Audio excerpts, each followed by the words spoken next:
জয় নিতাই, জয় গৌর। আত্মসন্ধান চ্যানেলে সকলকে স্বাগতম। আশা করি সকলে ভজন কুশলে আছেন এবং অবশ্যই ভালো আছেন।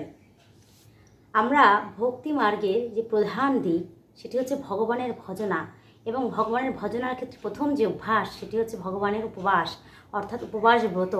এবং সেই উপবাস ব্রতের মধ্যে সর্বশ্রেষ্ঠ যেটি সেটি হচ্ছে একাদশী। আমরা আজ একাদশী সম্পর্কে কথা বলবো। কোন একাদশী সম্পর্কে কথা বলবো? আশ্বিন মাসের কৃষ্ণপক্ষের যে একাদশী তিথি পড়েছে ইন্দিরা একাদশী। এই ইন্দিরা একাদশী কবে এবং কেন এই দিন ইন্দিরা একাদশী পালন করতে হবে, এবং এই একাদশী পালন করলে কি হবে, কেনই বা এই একাদশী পালন করব? আসুন আমরা ভক্তি এবং শুদ্ধ মনে এই একাদশী সম্পর্কে শ্রবণ করি। এই ইন্দিরা একাদশী কবে পালন করতে হবে, আসুন এখন আমরা সে সম্পর্কে জানি। আশ্বিন মাসের কৃষ্ণপক্ষের এই একাদশী সকলের জন্য অবশ্যই করা কর্তব্য, কেননা এটি হচ্ছে পিতৃকুল উদ্ধারের একটি পন্থা।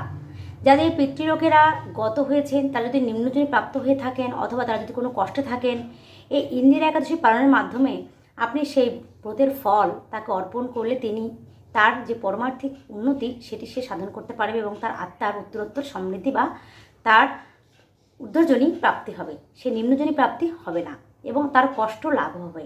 সেজন্য অবশ্যই সকলকে ভক্তি এবং শুদ্ধ চিত্তে এই ইন্দিরা একাদশী পালন করতে হবে। এখন জানি কবে এই ইন্দিরা একাদশী। সঠিক সময় কিন্তু অবশ্যই ইন্দিরা একাদশী পালন করবেন। ভারত বাংলাদেশ সকল স্থানে এবার ইন্দিরা একাদশী পালন করতে হবে 28শে সেপ্টেম্বর শনিবার 2024 খ্রিস্টাব্দ, অর্থাৎ 2024 খ্রিস্টাব্দের 28শে সেপ্টেম্বর শনিবার এই একাদশী ব্রত পালন করতে হবে। কেন আমরা ওই দিন এই একাদশী ব্রত পালন করব, আসুন এখন সে সম্পর্কে একটু জেনে নিই। একাদশী তিথিটা কখন লাগছে সেই হিসাবটা যদি একটু দেখি, সেক্ষেত্রে বোঝা যাবে যে কেন ওই দিন আমাদেরকে একাদশী পালন করতে হবে। একাদশী তিথি শুরু হচ্ছে 27শে সেপ্টেম্বর শুক্রবার দিবা 1:53 থেকে, অর্থাৎ দুপুর থেকে কিন্তু একাদশী তিথি শুরু হচ্ছে 27শে সেপ্টেম্বর। সুতরাং আমরা জানি যে আমাদের যে ধর্মীয় শাস্ত্রীয় বিশুদ্ধ সিদ্ধান্ত সেটি কিন্তু কীভাবে গণিত হয়, ব্রহ্ম মুহূর্তে যে তিথি থাকে সেই তিথি অনুযায়ী সেই দিনটি, সারা দিনটি এবং সারা রাত্রিটি কিন্তু পরিগণিত হয়। সুতরাং যেহেতু আগের সময়টা থাকছে দশমী বিদ্যা, সেহেতু ওই দিন কিন্তু একাদশী তিথি পালন করা যাবে না। এবং পরবর্তী দিন 28শে সেপ্টেম্বর শনিবার ব্রহ্ম মুহূর্ত কখন? 4:13 থেকে, এবং সেই মুহূর্তে কিন্তু পুরোপুরি একাদশী তিথি থাকছে। সুতরাং ওই দিন এবং রাত্রি কিন্তু একাদশী তিথি হিসেবেই গণ্য করা হবে। এবং একাদশী তিথি থাকছে কতটুকু সময় পর্যন্ত? 28শে সেপ্টেম্বর 3:22 পর্যন্ত, দিবা 3:22 পর্যন্ত, অর্থাৎ দুপুর পর্যন্ত। তারপর থেকে কিন্তু দ্বাদশী তিথি শুরু হয়ে যাচ্ছে। সুতরাং আমাদের ওই দিনটি কিন্তু একাদশী পুরো তিথি তো পাচ্ছে, সেই সাথে দ্বাদশী তিথি যুক্ত হচ্ছে, এবং ওই দিনটি কিন্তু স্বয়ংসম্পূর্ণভাবে একাদশী তিথি পালন করতে হবে। এইটাই কিন্তু বিশুদ্ধ শাস্ত্রীয় সিদ্ধান্ত।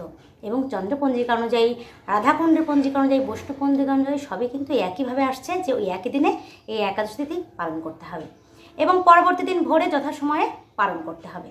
আমরা এর পরবর্তী ভিডিওতে সেগুলো প্রকাশ করব। এই ইন্দিরা একাদশী কেন পালন করবেন? যারা ভক্ত তারা তো কেন উত্তর খোঁজেন না, তারা শুধুমাত্র ভগবানের সান্নিধ্য এবং তার কৃপা দৃষ্টি এবং ভগবানের সন্তুষ্ট বিধানের জন্য ব্রত করে থাকেন। তারপরেও যারা জড় জাগতিক কামনা বাসনা যুক্ত আছেন, তাদের অনেকেরই মনে হতে পারে যে করব, কেন করব। সেজন্য কিন্তু শাস্ত্রে বিভিন্ন পন্থা বা পদ্ধতি বিধান দেওয়া আছে।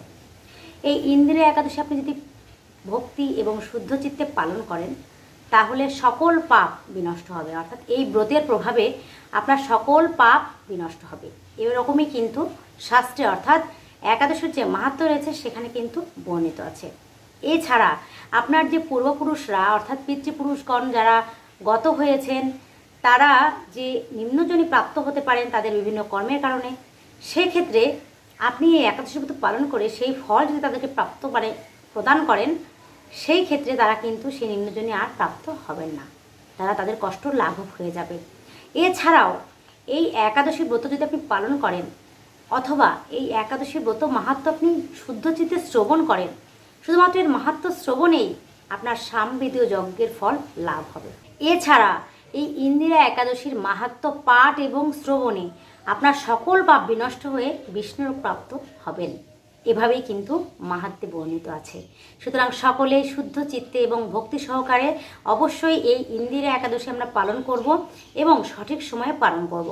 আমরা আমাদের পরবর্তী ভিডিওতে এই ইন্দিরা একাদশী সম্পর্কে কীভাবে পালন করবেন, কি করবেন কি করবেন না, কি খাবেন কি খাবেন না, এবং এর মাহাত্ম্য, সেই সাথে বিশ্বের সকল স্থানের অর্থাৎ 149টি স্থানের পালনের সময়সূচি দিয়ে আমরা পরবর্তীতে একটি ভিডিও প্রকাশ করব।